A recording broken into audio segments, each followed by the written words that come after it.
Make sure you guys hit the subscribe button if you guys are enjoying the content that we're throwing up. And make sure you guys hit the like button if you enjoy the video.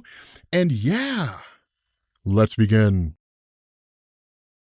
All right, FYI, just so you guys know, the next 2 weeks are going to be a little hectic for me, so videos might be a little like scattered in terms of when they come out. But this coming weekend, I'm going to the Ultra Music Festival. Then the weekend after that, I'm going to WrestleMania. And after that is clear sailing. But until then, it's going to be kind of crazy. But in the last video, the really kind of where we picked up last when it came to the Incredible Hulk, is the Incredible Hulk ended up in hell. Now, if you're curious how that happened, go check out the video. It's kind of a lengthy explanation, but the general gist here is that what Al Ewing kind of established is that in Marvel Comics, there's what's called the one below all. And the one below all is kind of like the opposite of the one above all, right? Which is kind of what you would expect given the name. But where the one above all is the creator of all things, Al Ewing kind of runs with like this sort of Judeo-Christian mythos, which is to say that like the one below all is essentially like Satan, and the one above all is like the God of Abraham, is really kind of what's being hit at here. And it's kind of a bold move to sort of adopt like the DC comic stance on like gods and so on and so forth and throw it into Marvel Comics. But the idea here was that somewhere along the line, and we'll actually find out in this story when that was, but somewhere along the line, the one below all basically intended to like gain access to the main universe by virtue of a door that was open during the original Gamma Bomb explosion of Bruce Banner, you know, when he basically became the Incredible Hulk. And so where he essentially kind of like entered in, where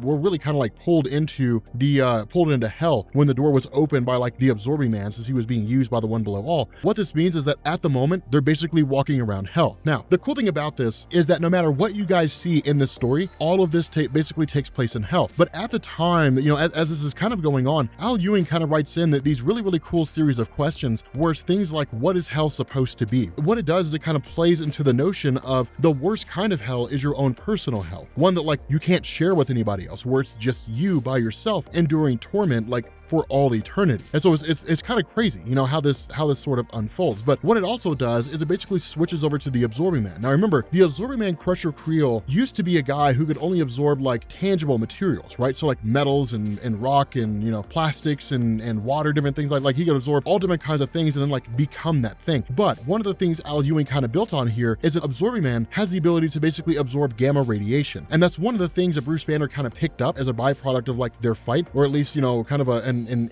a change on his character. But because of the fact that Absorbing Man had basically been used by the one below all for the purpose of like opening the gamma ray door, again, we didn't exactly know what that motivation was. Now, if this seems kind of ambiguous and confusing to you, don't worry, because it'll all get cleared up by the end of the story. We can't really explain it yet.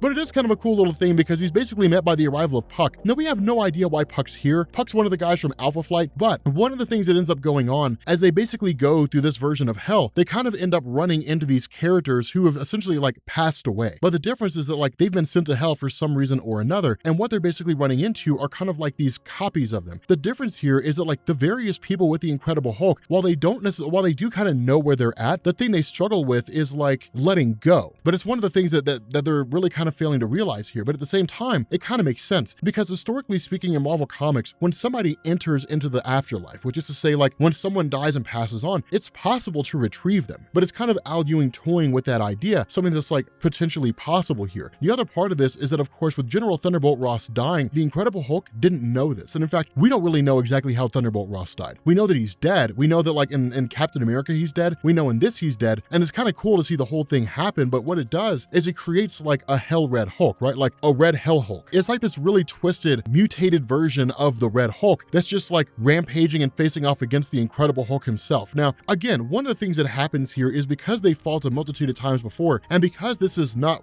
really the Red Hulk, he's not as powerful as he normally is. And so for the most part, the Incredible Hulk overpowers him and literally like shuts him down quick, fast, and in a hurry, and like tears his body in half. So for the most part, it ends pretty quickly. And so from here, what we do is we switch over to Brian Banner and Bruce Banner kind of being kept in like a stasis of sorts. What's kind of been shown here consistently is that like Brian Banner, the father of Bruce, his abusive father, is like the ghost that torments him that just won't go away. But that's actually not the case. But with this conversation between the two, what it does is it basically kind of explains what's going on with the nature of Brian Banner in terms of like how he functions and so on. And that's one of the big differences here, is that this is in a way Brian Banner, but not truly. It's Brian Banner in terms of his forms and memories, but it's also also Brian Banner in the sense that like he's possessed by the one below all. But what Brian Banner basically says is that he was one of the world's leading scientists when it came to gamma radiation, and that in studying gamma radiation and in studying like what it was possible and what all could be done, what he ended up doing was having this dream where he basically witnessed like this green door and what laid beyond it. And what laid beyond it was basically this kind of like this demon entity that nobody had ever seen or heard of before. But with Brian Banner kind of having this sort of torment, having this fear based out of it, the other part that came with that is his anger towards Bruce. And what it almost kind of seems to do is create a corollary when the two were entirely separate. That when it came to Brian Banner, he was raised in a household where he was abused all the time. He never knew anything but just like hate and torment and abuse. And so when his wife came along, suddenly like he knew what it was like to be loved. The fear was that when his child was born, that like he would take the love away from him. Like his wife would love the child more than she would love him. So it's sort of Al Ewing's way of coming along, just saying like, yeah, like Brian Banner was like literally hated his son because he was afraid his wife wouldn't love him anymore. And how did he do that? By literally beating the crap out of his wife and pushing her away. It was kind of a screwed up, tormented perspective of himself. But that's kind of what he looks at. When he looks at Bruce, he's kind of like, that's the nature of things. Like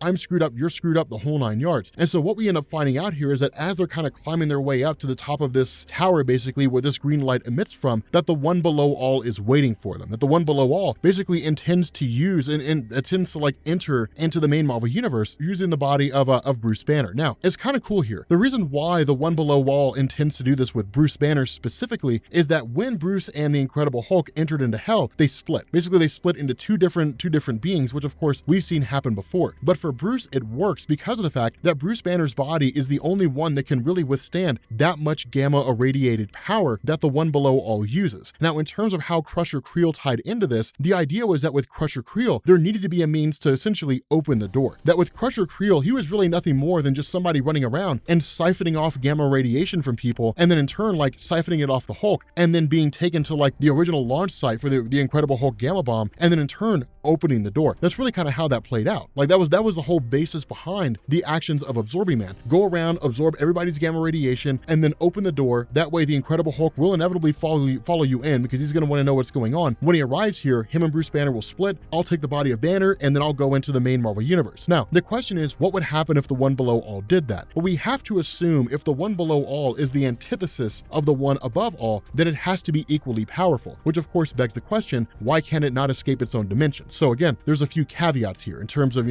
some questions that we still need to have answered by Al Ewing himself. But that's really what kind of goes on, is that in order to basically deal with kind of keep the Incredible Hulk at bay while the one below all does its whole thing, what it does is send like a veritable army of demons facing off against the Incredible Hulk. Now, of course, Rick Jones kind of regains himself to a degree and then like fights off against these demons with the Incredible Hulk, and then of course Rick Jones basically dies. But in the process, the Absorbing Man essentially absorbs like all the gamma radiation he can, like all the gamma radiation that was put in there, and then in turn like blows it back into the Incredible Hulk. And so what this means is the Incredible Hulk is supercharged. The Incredible Hulk is back to where it was before, but also more powerful and amped up because of all this gamma radiation that he's essentially siphoned off from like everybody else, right? Like that was the basis behind the Incredible Hulk. He was a guy who was a byproduct of gamma rays. But what the Incredible Hulk is doing now is he's running around with the gamma rays of like everybody who's ever been an Incredible Hulk. It's an amped up Incredible Hulk. And when that happens, like when the Incredible Hulk gets that amped up, he fights the devil. Like he literally fights Satan. Like he just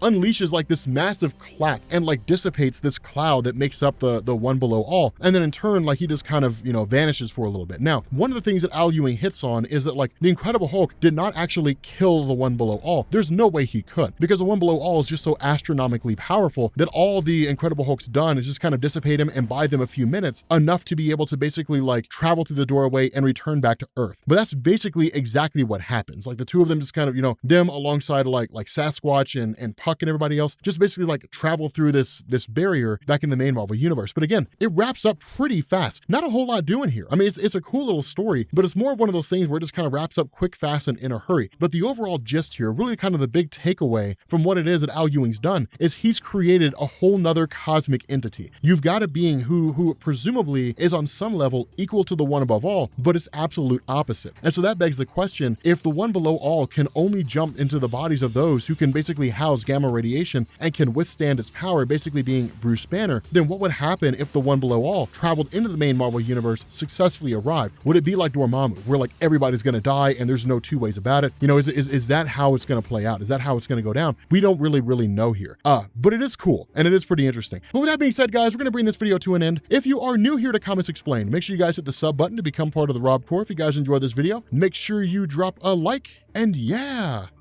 I will catch you all later. Peace.